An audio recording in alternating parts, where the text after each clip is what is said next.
Hello everyone, I am doctor Sandeepa विश्वास और आप देख रहे हैं मेरा चैनल इकॉन्स ऑन अर्थ।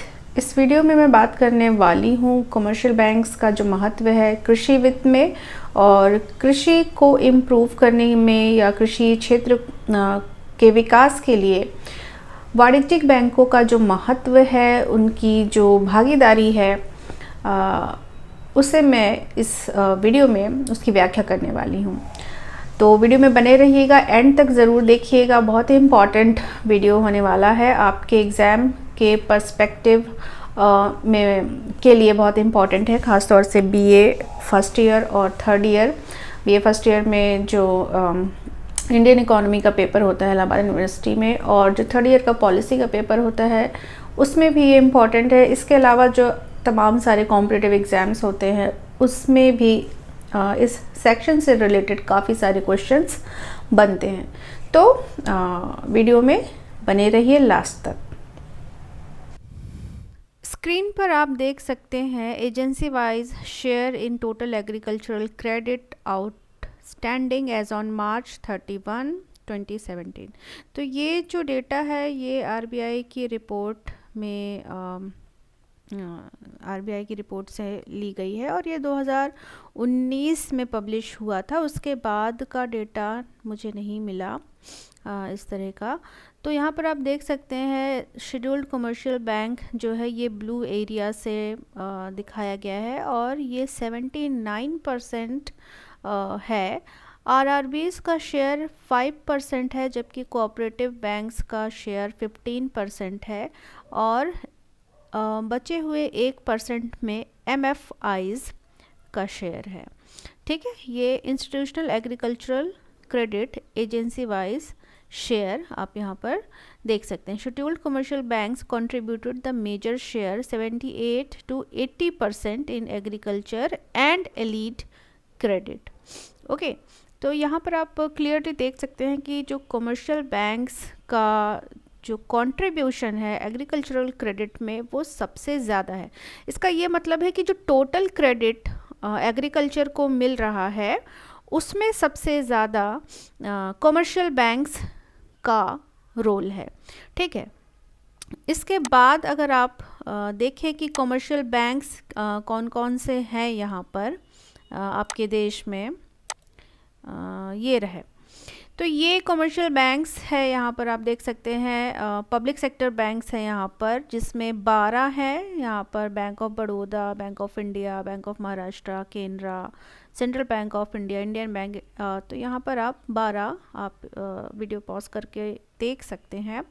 और जो इनकी जो रूरल ब्रांच है टोटल पब्लिक सेक्टर बैंक्स की 28,828 है out of total 86,311 bank branches में। एटीएम के नंबर भी आप देख सकते हैं, चाहे तो वीडियो पॉज करके आप इसे नोट कर सकते हैं। इसके बाद प्राइवेट सेक्टर बैंक्स की अगर हम बात करें आपके कंट्री में, तो यहाँ पर कुछ आप देख सकते हैं एक्सिस बैंक, बंधन bank, Catholic Syrian bank, city union bank, इसके बाद है डीसीबी बैंक, एक्सेट्रा एक्सेट्रा। 21 यहाँ पर 21वां येस बैंक।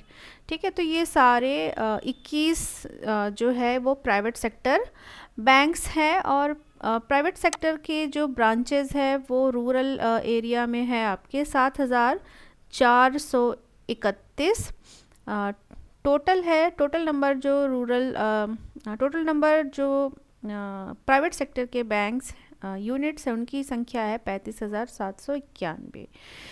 ठीक है, तो आप देख सकते हैं कि जो कमर्शियल बैंक्स है उनका एक निश्चित नंबर जो है रूरल सेक्टर में उनकी यूनिट्स खोली गई है और ऐसा सरकार के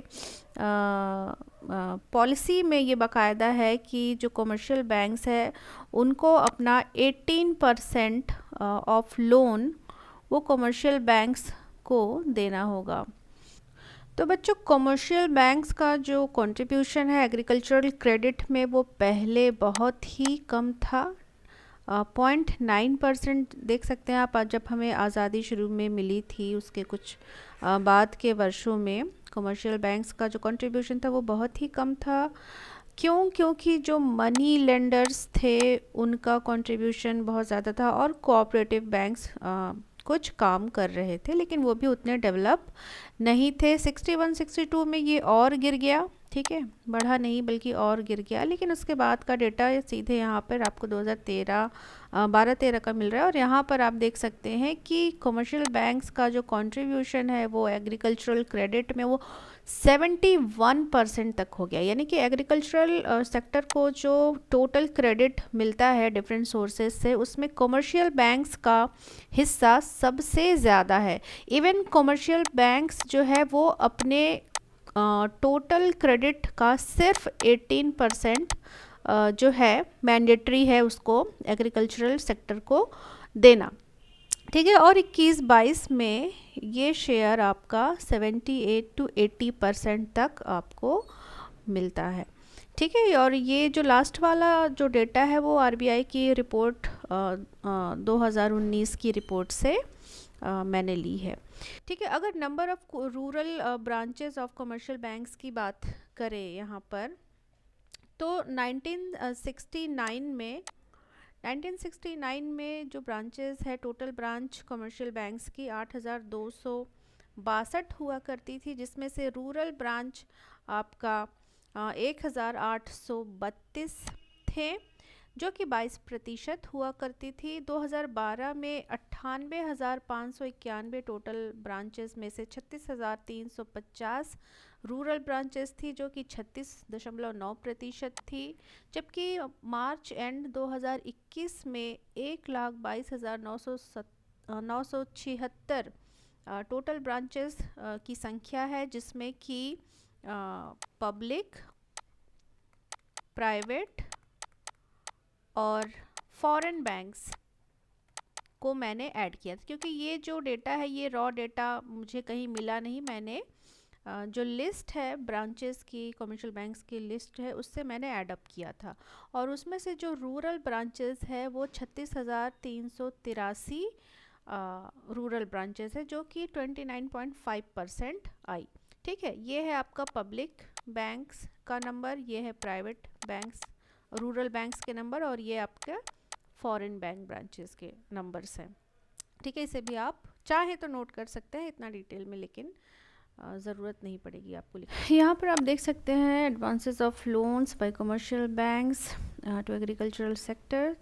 तो यहाँ पर आप देख सकते हैं कि यहाँ पर total loan amount to agriculture लिखा हुआ है 1980-81 में 3,292 करोड़ रुपए एग्रीकल्चरल सेक्टर को दिए गए थे बाय ऑल द सोर्सेज, जिसमें से कमर्शियल बैंक्स का जो शेयर था वो आपका था 1,250 करोड़, ठीक है। ये 38% था उस टाइम पर सिर्फ, ठीक है।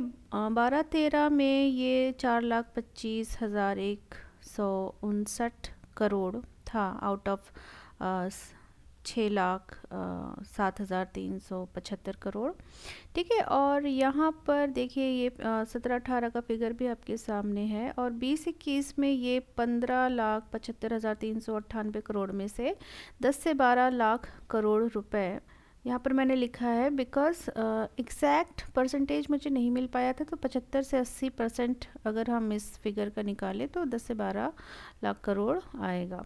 और ये जो डेटा है ये इकोनॉमिक सर्वे से मैंने लिया था, ये लास्ट वाला जो डेटा है। और लीड बैंक स्कीम जो है ये एग्रीकल्चर सेक्टर में बैंकों को मोटिवेट करने के लिए लाई गई है, जिसमें बैंक ऑफ बड़ौदा वो लीड बैंक का काम कर रही है, अग्रणी बैंक की भूमिका निभा रही है। Every bank prepares special agricultural credit plan SACP। ये भी एग्रीकल्चर सेक्टर को बूस्ट अप करने के लिए हर बैंक के द्वारा स्पेशल प्लान बनाया जाता है। इसके अलावा जो कमर्शियल बैंक्स हैं वो अपनी एनबीसी का 40% जो है वो प्रायोरिटी सेक्टर लेंडिंग के तहत कुछ एक जो क्षेत्र है जैसे एग्रीकल्चर, स्मॉल स्केल इंडस्ट्री और स्मॉल बिजनेसेस को देती है, और डायरेक्ट फाइनेंस जो है वो एग्रीकल्चर एंड एलीट सेक्टर के लिए वो अपना एनबीसी का 18% निर्धारित करती है या मैंडेटरी उसे देना होता है। तो काफ़ी सारे पॉइंट्स मैंने यहाँ पर कवर कर लिए हैं और उम्मीद है ये वीडियो आपको यूज़फुल लगा होगा। आई होप आप लोग को मेरा वीडियो पसंद आया होगा, और अगर पसंद आया तो वीडियो को शेयर और लाइक ज़रूर करिए, कमेंट ज़रूर करिए और मेरे चैनल को सब्सक्राइब करिए। Thank you so much, all the best.